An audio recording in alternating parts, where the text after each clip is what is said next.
Bun venit pe canalul Tarot Lovers, unde misterul întâlnește intuiția, iar magia se împletește cu destinul. Dacă rezonezi, te rog să te abonezi și să activezi clopoțelul pentru că ajută extraordinar de mult. Și în plus, voi aștepta un mesaj pentru a vedea dacă într-adevăr unii dintre voi rezonați cu aceste etalări. Să vedem acum, sper să se deschidă cărțile pentru a începe magia cărților. Să vedem ce aveți voi de fapt aici. Mă gândesc la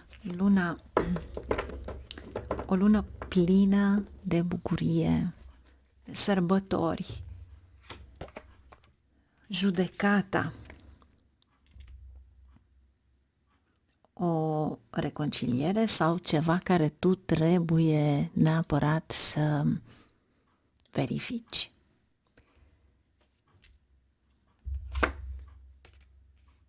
Wow, turnul. În a doua săptămână, a treia săptămână, justiția, a patra săptămână, regina de spade. Învingi, asta este semnul tău. Wow! Aici aveți de-a face cu afaceri. Deci, cu siguranță, cei care pur și simplu aveți un magazin sau o afacere de import-export, pentru că asta face cartea balanței. Turnul. Un curaj extraordinar. Aici sunt niște oportunități care s-au deblocat. Posibil pentru unii dintre voi cu regina de săbii să aveți dispute la locul de muncă, o răsturnare de situații în care se arată adevărul și adevărul este de partea voastră. Ce avem aici? 6 de monede. Primești cadouri sau o primă la locul de muncă.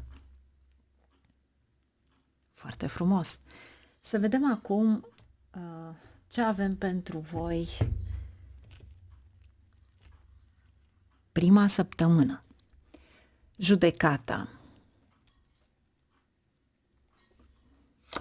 Ce trebuie să recuperezi aici? 6 de monede. Wow! 6 de monede. Deci, pentru unii dintre voi, posibil să fie recuperate niște fonduri, ori sunt niște bani care i-ați dat cu împrumut, ori niște fonduri blocate. Da, și aveți succes. Vedeți voi aici, este ca și cum ai recupera niște pierderi din trecut. Undeva unde ai investit sau ceva la care ai dat și ai avut senzația că nu o să mai vină banii aceia înapoi, dar cu siguranță îți aduce ceva extraordinar de bun în această săptămână. Bineînțeles, voi aștepta mesajele. Turnul. Marte. Wow, din nou judecata, se repetă. Deci asta înseamnă că, într-adevăr, este în favoarea voastră, este ceva la care trebuia să reapară pentru a se corecta ceva și pentru a se termina un capitol care trebuia încheiat. Din nou semnul vostru, foarte rapid, spontan, ceva la care nici măcar nu te-ai gândit. Dar fiți atenți în schimb, pentru că aici sunt și niște decizii excesive. Deci fiți foarte atenți, nu luați aceste decizii atunci când emoțional nu sunteți instabili, să zicem. Da?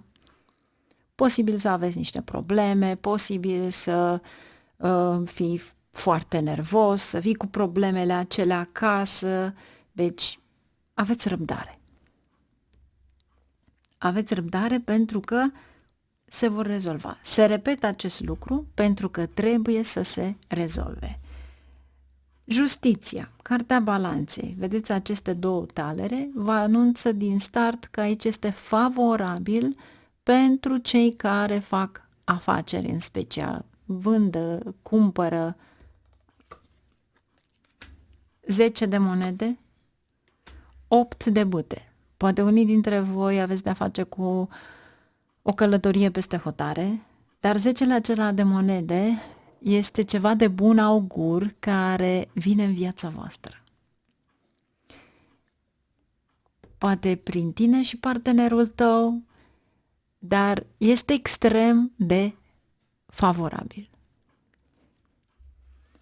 Regina de săbii, tu. 7 de săbii, luna. Un singur lucru am să-ți spun aici, trebuie să-ți menții demnitatea și chiar dacă adevărul acela ustură, este bine să-l spui. Pentru că aici este o minciună, este ceva la care te-a supărat, ai scos la iveală și vei spune adevărul. Dar trebuie neapărat să fii corect. Și aici te-aș sfătui să nu mergi într-o călătorie brusc, imediat. De ce? Pentru că aceasta este călătoria cu avionul, aceasta este călătorie pe drumuri scurte, să zicem. Și luna întotdeauna are de-a face cu așa ceva, iar 7-le ăsta de spade e ceva acolo care îți va da de gândit și nu e bine să-l faci. Ori să nu faci o activitate care nu e experiență, sau evită o călătorie la care vei lua o decizie bruscă, la care nu e momentul, să zicem. Luna asta face. Și 7-le ăsta de spade este ca și cum cineva te înșală. Cineva încearcă să te înșele, pentru că tu aici, ca regină, ai o putere extraordinară de a face diferența între cineva care te minte și cineva care este de partea ta. Ce avem aici? Avem regele de monede. Deci, cu siguranță vă reveniți financiar.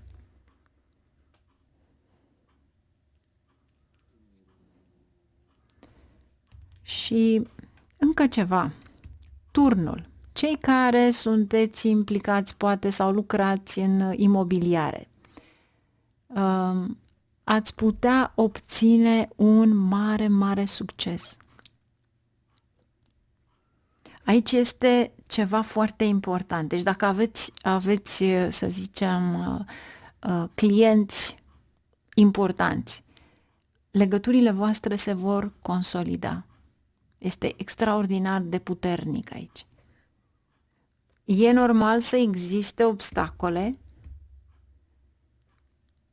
Acele obstacole, posibil să fie chiar cu 7-le ăsta de săbii și chiar ceea ce avem aici în acte. Nu uitați că regina de spade este imaginea voastră, dar este și imaginea unui document. Posibil să fie făcute niște greșeli sau cineva a făcut niște greșeli intenționat cu luna. Și asta înseamnă că voi va trebui să depuneți mai mult efort pentru a încerca să corectați. Luna ține de stomac, de burtică, da? Posibil să aveți dureri de stomac. Stați departe de subiecte controversate. Respectați cu strictețe reglementările guvernamentale, pentru că 7-le ăsta de spade vă dă de furcă. Și mai ales nu pierdeți timpul cu prietenii sau activități inutile, pentru că asta spune. Mare atenție aici, deci acea călătorie sau ceva ce se întâmplă aici, să nu pierdeți bani. Asta vă spun aici. Dar cu siguranță, mai ales cei care sunteți implicați în imobiliare, să știți că veți câștiga bani.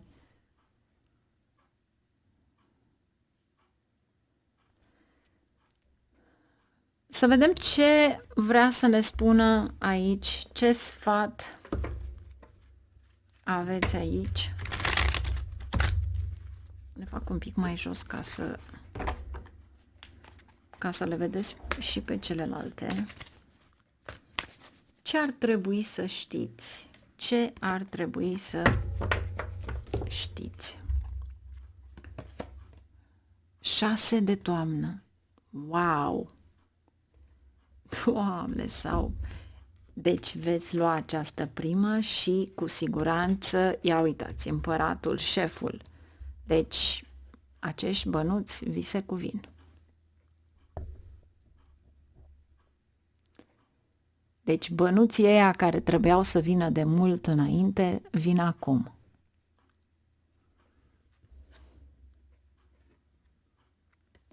Ce ai făcut bine, acum se întoarce la tine bine. Este ceva neașteptat în a veni banii la tine. Dacă eventual este să împrumuți, fii înțelept, pentru că trebuie să plătești datoria respectivă. Dar aici simt că trebuie să ți se dea niște bani.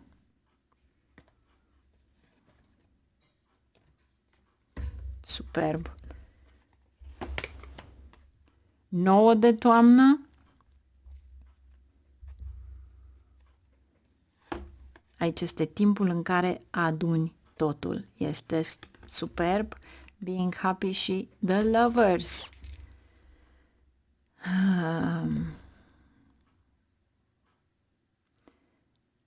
Deci, pentru unii dintre voi, cei care sunteți singuri, posibil să luați o decizie, n-a avea pe cineva în viața voastră, decizia să fie luată din inimă, iar cei care, într-adevăr, doriți să faceți o afacere, vă spune să aveți încredere în instinctul vostru.